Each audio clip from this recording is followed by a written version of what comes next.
Compression isn't just about turning things down. It's about controlling dynamics to increase perceived loudness. Technically, compression reduces the difference between loud and soft parts of a signal. It lets us raise the level without clipping. Psychoacoustically, a compressed signal has less contrast. That smoothness tricks the brain into hearing the source as more present. This matters for loudness because it allows us to keep a source focused and feeling like it's in our face without overdriving meters or having massive transient spikes miles ahead of the rest of the music just waiting to be devastated by a limiter. We need to think of compression as a way to add balance and restraint to our mixes. If we squash everything, a mix will feel small and lifeless. So we have to think of compression as a scalpel, not a sledgehammer, when it comes to trying to craft loud mixes. So as you could probably predict, we are going to focus on these techniques with using the drums, because as always, it allows us to really understand the transient information, how that's being impacted, and also provides some really clear opportunities for our ears to latch on to things. However, some of the concepts we're going to discuss can apply to bass, to vocals, to a whole host of opportunities and source information inside your mix. But first, when it comes to crafting a loud mix and thinking about the role of compression, we want to think of two different types of compression. The first type is called serial compression. And then we're also going to talk about what everybody talks about, which is parallel compression. So we won't spend an absolute ton of time on that because I'm sure if you're watching this and you're super excited, you probably already understand some basic concepts. But what serial compression does, its philosophy is we don't want one compressor to do all the heavy lifting on a sound source or the mix in general.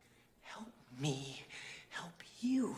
What I have found when messing around and experimenting with compressors, most compressors, when you get over 5 decibels of gain reduction and start kind of getting up into, 7, 8 dB, you start to really hear the character of that compressor, the way it grabs things, the way it kind of can shift tonality, the way it kind of can reform or re-energize transients or blunt transients. You really start to hear the way it grabs on and lets go. Certain compressors are known to be a little bit more transparent and can be pushed into higher ranges of compression. But for the most part, I always feel that once I get to around 5 to 7 dB of compression, I'm going to start to hear that compressor's character. And if my goal is to get something loud, but I don't want the compressor to start imparting a lot of character, I'm going to want to stack compressors in order to share that heavy lifting. So let's take a look at that in the world of the drums. We have our drum bus here.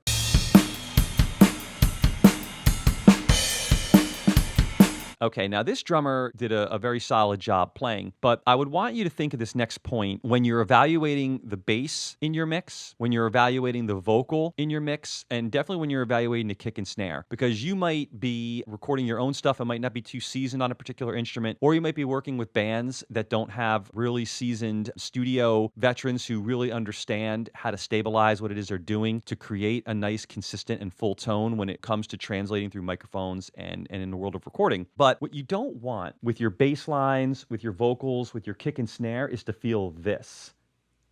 Especially if you're going for a loud mix. The way that we perceive something being loud is being in our face. And when we're thinking of our mix, especially things that occupy the center of the mix, we want them, especially when we're going for loud again, to feel very firm and very stable. They're not moving. So the vocal, the snare, the kick, and the bass line should feel anchored like this, because if they're fluctuating, we're going to perceive that as distance, and that's going to impact the perceived loudness, the volume of what we're hearing. It feels like the vocal's sinking back.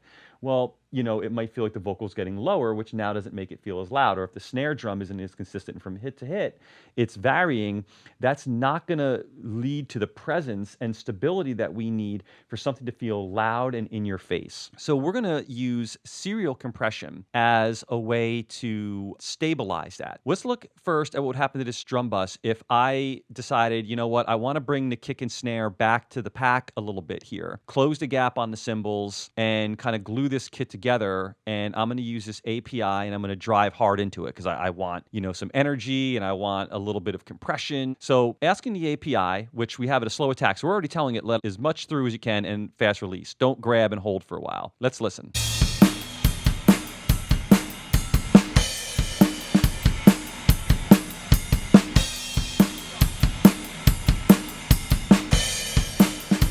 You could hear it most around the cymbal, right? When the drummer hits the cymbal, you feel the API just pull everything down. It does what an API is supposed to do, right? The second we kick it on, you hear the snap added to the transients, which is awesome. But we're getting a lot of grabbing and pumping. So let's listen to that in the mix and see what happens. I've been telling myself this for days. I don't ever wanna go down and burn and fire a nuclear rays.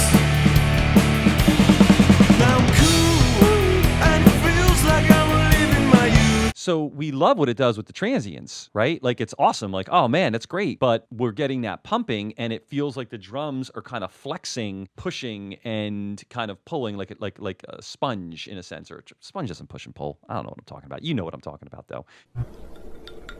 So here we are. We like what we're getting from the compression, but we don't like the pumping and we don't like what it's doing to the drums in terms of ducking the cymbals and kind of, losing a little bit of its presence. Okay, so now let's take a look at what we can get with the serial compression where we're trying to cement in the drums to the center of the mix. We don't want it flexing like we're pushing into, some spandex or latex or anything like that. So first up, we have the CLA. Let's listen to where we were with the regular API, and we could see 6 dB when the snare's hitting, and then when that cymbal crash is, we're going up to between 10 and 12. CLA, we have the fast attack and the fast release again, 8-1, and here we go.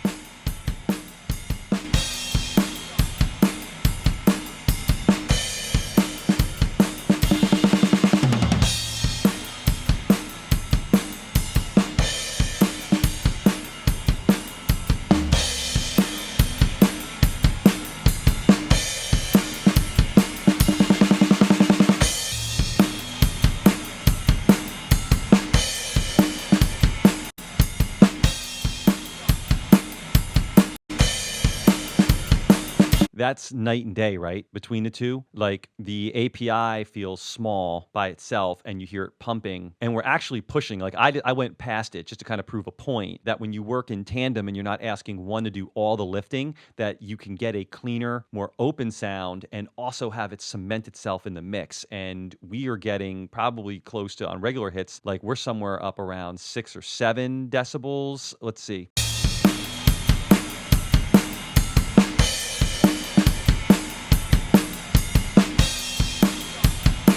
Yeah, like let's go a little further.